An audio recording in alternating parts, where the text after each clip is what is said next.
If you'd like to start. Okay. Well, I would just like to register that that's very disappointing that the Minister himself wouldn't come in for private members' business. Because, yeah, but I mean, I'm proposing, and Deputy Murphy as well, and he'll miss our whole contribution. That's extremely disappointing. It's not taking it very seriously, private members' business, and there's one person sitting there from the government. I'd like to propose the motion on behalf of the Anti-Austerity Alliance. Obviously, I'd like to reject the amendment as well put by the government. We chose this topic tonight in recognition of the fact that there is no more serious and pressing issue in this country than the housing situation. We don't get much private members' time, probably 2 or 3 a year, and we felt the housing situation was so much more pressing than anything else.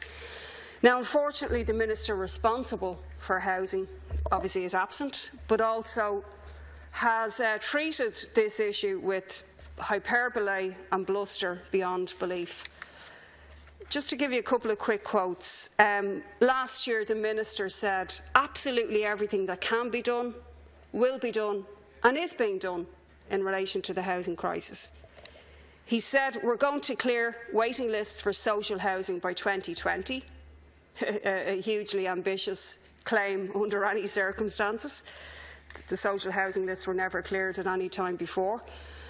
But he also then, in October last year, said the largest housing programme probably in the history of the state, end quote, was being undertaken by this government.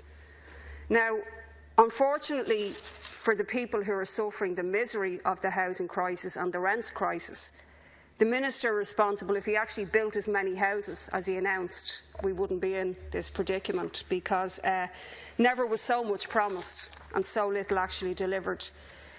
The first thing that the Anti-Austerity Alliance calls for in the motion is a declaration by this Dail and by you that this is a national housing emergency, because only then will all resources that are necessary to be used to resolve this actually be deployed, including passing any laws necessary to end any obstacles in the way of home building of an affordable and social nature.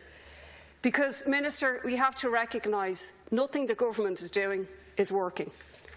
And we have to approach this like previous governments approached, for example, the TB crisis. TB was a scourge in this country, killed many people, but it was eliminated with a determined campaign, obviously by Minister Noel Browne and that government. Even the BSE crisis got more attention, it would seem, than this human emergency. Now, the fact that nothing is working is evidenced by 2 things that happened today. An increase in homelessness since last month alone.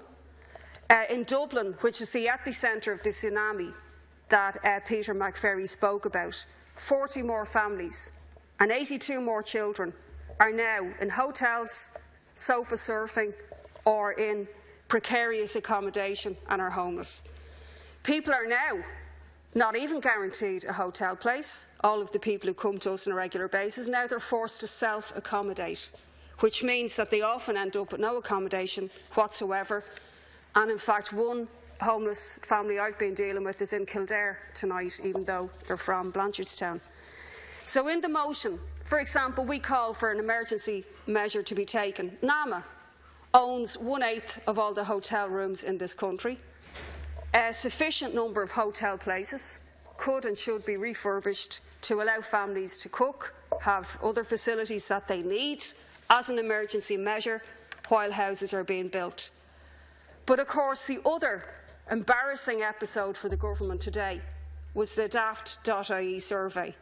You've broken another record, because now rents have risen more than they've risen since you came to power. Daft.ie showed that rents have jumped 3.2% in the 3-month period, July to September. It's the largest 3-month increase since 2007, so since the recession kicked in. People are now nationally paying €82 more a month in rent than they did last year. But in Dublin, it's much higher. In Dublin West, my own constituency, rents have gone up €241 a month in the last 2 years. So somebody is paying now $241 more than they paid 2 years ago, and obviously their income hasn't increased in a commensurate fashion. So the minister huffed and puffed about rent controls and came back empty-handed from his spat with Fine Gael. Now, contrary to your government amendment, this isn't really that complex at all. Homelessness can be the type of homelessness that we're talking about, whole family homelessness, the new type of homelessness, if you want to use that phrase, is here because of a lack of affordable and social housing. A lack of homes affordable to people to buy or rent on the scale that's necessary. Now, what way are we going to achieve such a scale? Is it by giving more incentives to the private rented sector to build? That clearly hasn't worked, although it's the main plank of the government. Is it by forcing more people into the private rented sector because you haven't built council homes? That hasn't worked either. And this isn't just a legacy issue, like your self-serving amendment argues. It's not just a legacy issue from previous regimes, as the amendment suggests. There's 140,000 more people in the private rented sector since you came to power in 2011, a phenomenal rise in precarious reliance on landlords. And neither is it because you're trying to catch up now with affordable and local authority home building, which we know hasn't been happening.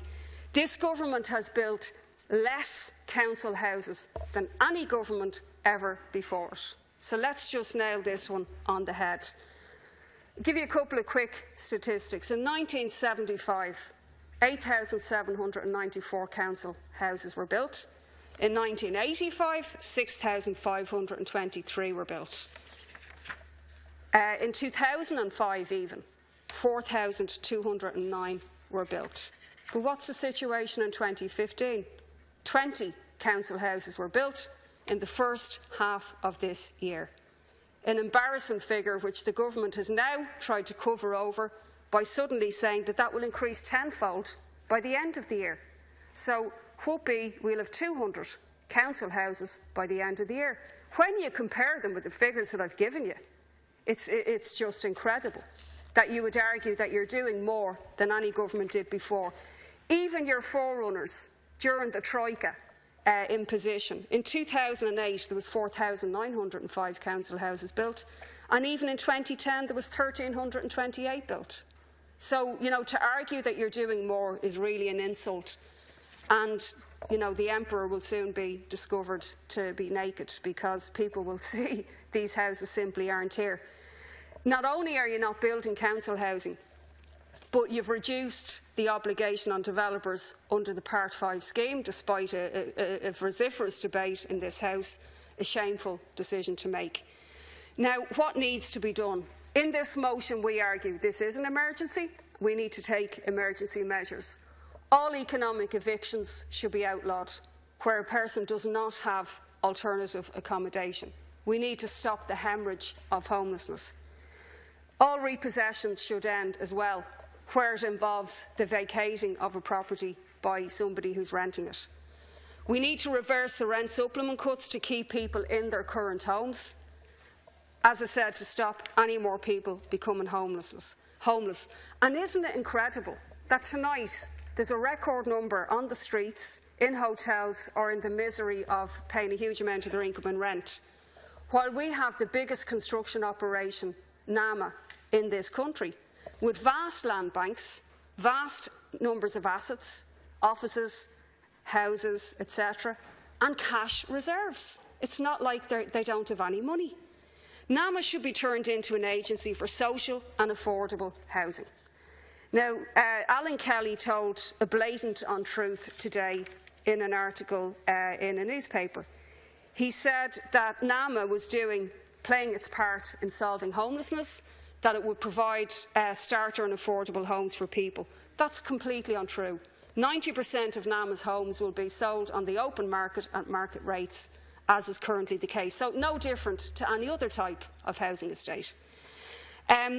The Minister also argued that NAMA can't be forced to focus exclusively on providing much-needed social housing because it has a commercial mandate. But as Focus Ireland have said, exactly what we're arguing in this motion, the government has a majority and it can change NAMA's mandate at any time. Come into this Dáil with a proposal and change the constitution of NAMA. The government amendment also argues that NAMA has delivered 1,600 houses and apartments. That's derisory. It's pathetic over the years of its existence. How many does it have? The books need to be opened. We need to stop the sale now of NAMA's assets and use its cash reserves for the building of social and affordable housing. And finally, Ceann Comhairle, just to say that NAMA has in its hands $3 billion in cash for development. It also has an expected $4 billion from overseas sales.